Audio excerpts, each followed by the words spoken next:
Okay, you guys, and welcome to today's tutorial. We're going to take a look at cutting someone out of the background using the quick selection tool. Okay, I've done a couple of things. I've went ahead and reset my workspace to the Essentials workspace. You guys can go ahead and do that. It's under the Window workspace. Choose Essentials. You may have to go up to Window, Workspace, and also Reset Essentials. Perfect. I went ahead and made my layers panel long by clicking the empty area next to the Adjustments and Mask tab, and also next to the Styles. Perfect. Extended my layers. I'm also going to go ahead and make this a two panel toolbar by clicking the double arrow. One more thing I'll do, you guys, is go ahead and reset my foreground and background colors to their defaults by clicking this swatch. Perfect. If you want to reset your tools, go ahead to the tool preset picker, select the flyout arrow, right pointing arrow, and choose reset all tools. That's something that you should probably do when you start Photoshop, because you want everything back to their, as close as possible back to their defaults. Okay, I'm going to go ahead and select the quick selection tool. If you don't see the quick selection tool, then make sure you right click and select quick selection. You can see some of the tools are hidden. The ones that have the little black rectangles or triangles in the lower right corner let you know that they have hidden tools. You can simply right click to access the hidden tool. There's also keyboard shortcuts you can use once you become a lot familiar with the application.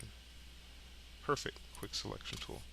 There's a couple of ways I can change the brush size. I can go here to the drop down arrow and choose the size and the hardness and the spacing. For now, we're just going to be adjusting the size of the brush. Okay. I'm going to press enter to close that box. But the way I like to adjust my brush size is by using the left and right bracket keys. The right bracket key will make it bigger, left bracket makes it smaller. I'm also going to hold the control key down and tap the plus, and I'm going to hold my space bar to bring up the hand tool, click and drag with my mouse to center this object. This is what I'm going to be selecting from the background, these two players, but you can select whoever you want, you guys, with this technique. Okay, so once you get the image into the correct position, I highly recommend to zoom in as close as you can and take advantage of the space bar when you drag around. When you release the space bar, it goes back to the tool. Okay, I'm going to lower that a little bit, and then I'm just going to click and drag over the selection. When I release my mouse, you'll see that I'm selecting the two football players. I've also begun to select the referee, which is what I don't want.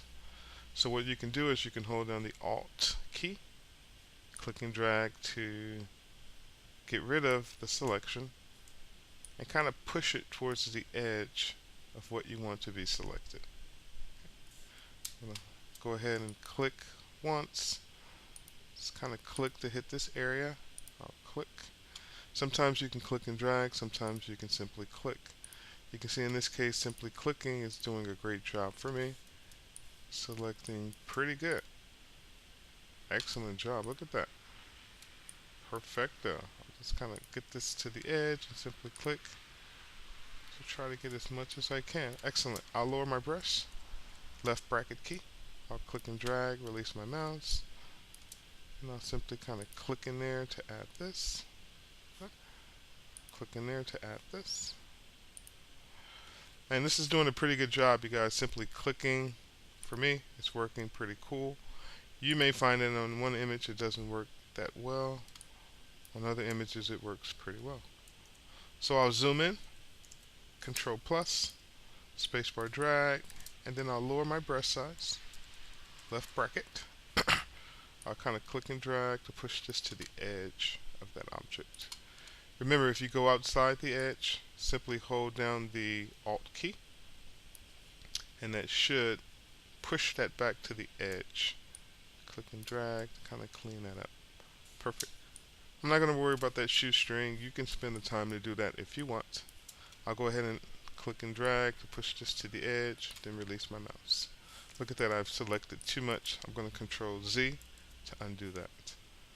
And I may just want to kind of click to sample this area and just do a pretty good job, you know. Control Z to undo that when you see that, hey, you've lost a lot of your selection. You should step back and maybe simply click. Okay, you're probably going to develop your own technique over time, which probably is going to be better than mine, but this is my technique for now, how I select things out of the background. There's other methods, you guys. I used to use the polygonal lasso tool and the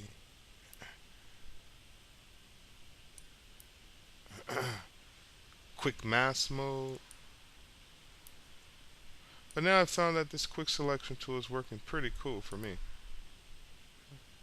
So step 1, we've opened the image. Step 2, we're using the quick selection tool to cut this out of the background. I'm also in CS5 for this, you guys, for this technique. I'll Command Z to undo that. See how far I can get in there. I'll Command Z to undo. Maybe lower my brush size. Just kind of hit that area. So you can see a combination of lowering your brush size, clicking and dragging, or either simply clicking to get this as close to the edge as possible. I got a nice small brush and I'm zoomed in pretty tight for the edges. I'm going to go with this. This is pretty cool for what I want for now. But again, you can spend the time to make this as kind of close to the edge as possible, you guys. In this fashion, I clicked and drag, release my mouse. The helmet, I do want as much as I can get, so I'll click and drag and then release. That's working pretty cool. Click and drag, release. I got a nice small brush. Let me right click and see what pixel size. Actually, it's not showing me my pixel size this way, so you can see in my option bar I'm using a 4 pixel size brush. Super small. Excellent.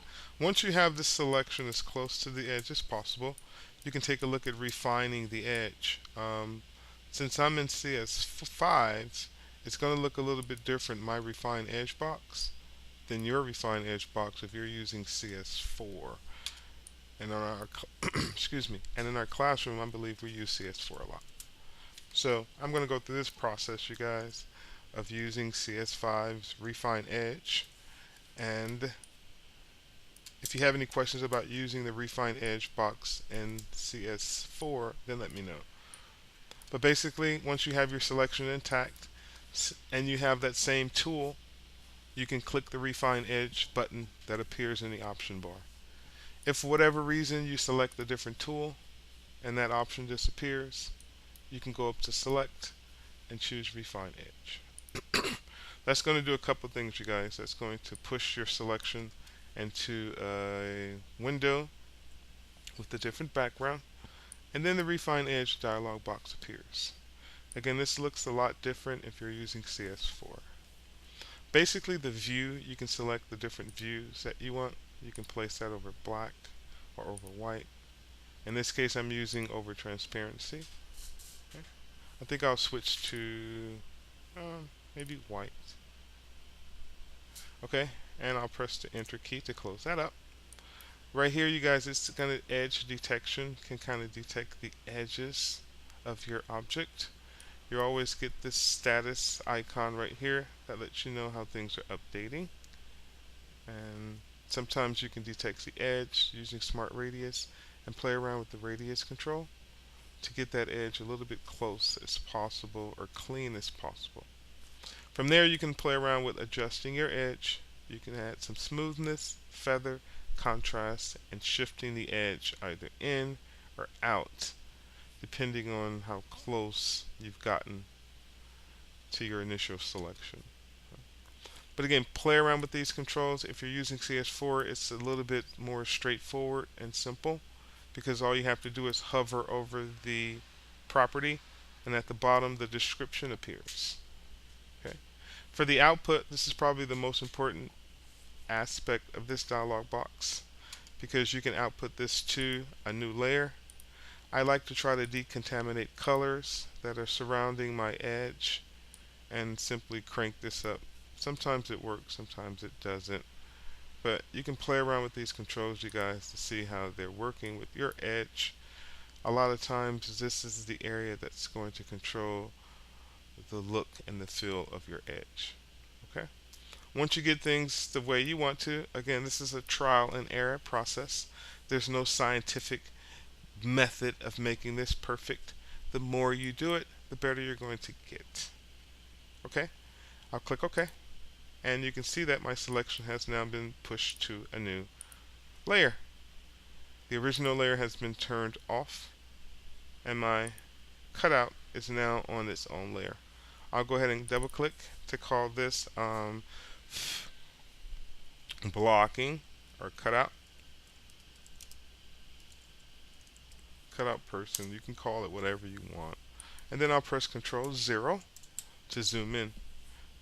I'll Control minus to zoom out. And there's my selection.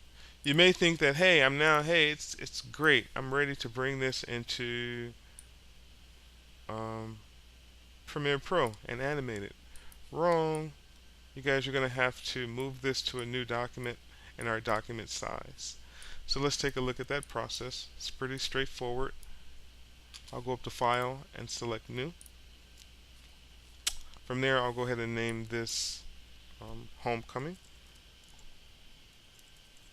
2012. This would be my Homecoming graphic. And again, we're going to choose for the preset Film and Video. It's very important that you select this, you guys, and don't just change the width and height, because then you may not get the aspect ratio that you want. Okay? So make sure you select Film and Video from the preset, and for the size, we're always selecting this second option, HDV 1080p 2997. We'll select that. That shifts not only the width and height and resolution, but also the aspect ratio under the Advanced tab is shifted to the proper pixel. Okay? So let's go ahead and click OK to create that new document, and here it is. I have a white background. We can take a look at getting rid of that background if we want. For now, I'll keep it. I'll select this tab right here to switch between tabs. You can see we can do this. There's a couple of ways we can move this. I'll take a look at both. With my original cutout open, with my move tool selected, I'm going to click and drag to put my mouse up here. Do not release your mouse. When the document opens, you're going to drag down, and then you're going to release your mouse. That should bring that cutout in. If he's too big, Control T. You may have to zoom out to see your bounding box. Remember to shift, to hold the shift key to rescale. Release your mouse, release the shift key, and then reposition to taste. Click return, and then Control 0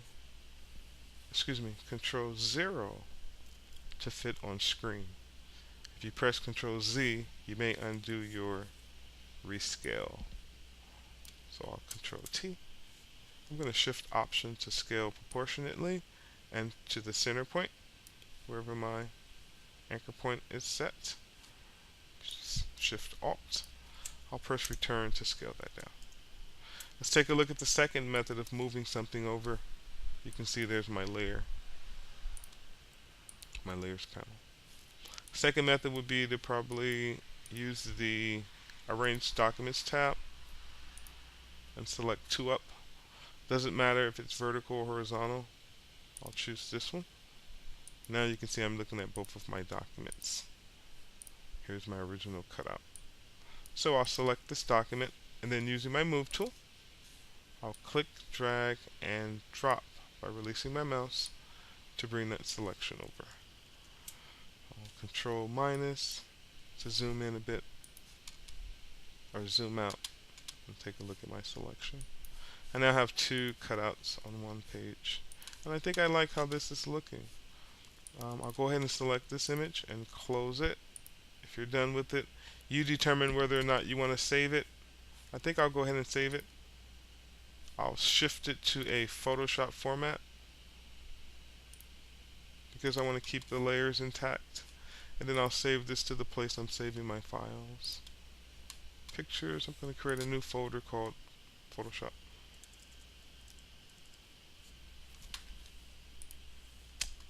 And I've put that inside of my pictures folder containing the original images. And I'll simply click save. Excellent. Now you can see we have this document open, ready to be edited, and add maybe some text over here with the name and the date of the next event. We'll take a look at bringing this into Premiere Pro and animating it. I'm going to press Command S or Control S to save this homecoming document. I'll save it as well to my week 4. I have a PSD folder for week 4 files I'm working on, so I'll save it there. You guys can save it to the location you're saving it. If you see maximum compatibility box, be sure to click OK to accept that. And there we have it, you guys, cutting someone out of the background using the quick selection tool. Just remember to always hold the Alt key to subtract from the selection. Initially, you probably want to start with a nice big brush so that you won't have to spend a lot of time making your initial selection. And then go back with a small brush, zoom in real close, and clean up your edges, okay? Perfect, you guys. Take a look at animating in Premiere Pro.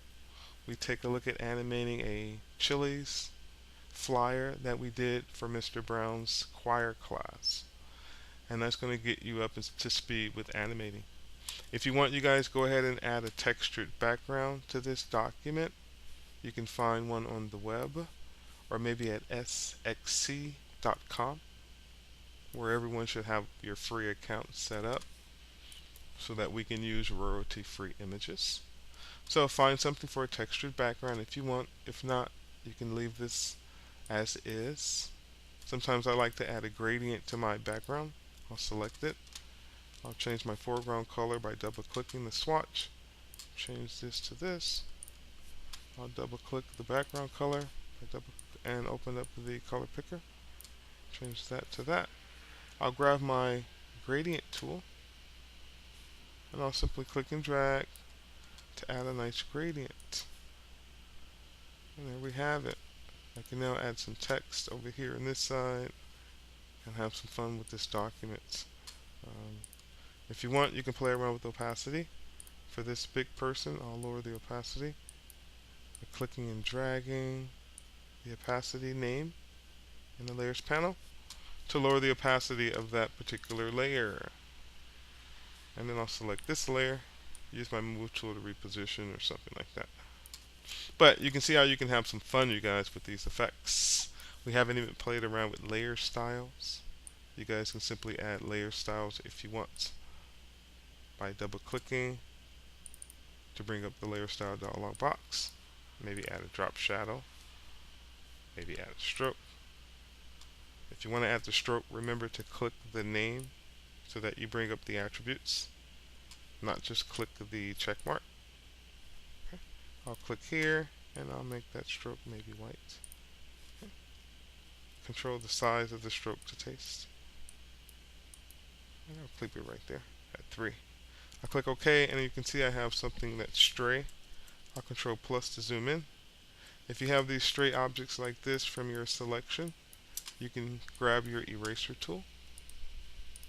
I'm right clicking to select the eraser tool and I'll click and drag to push that in and kind of clean up that selection.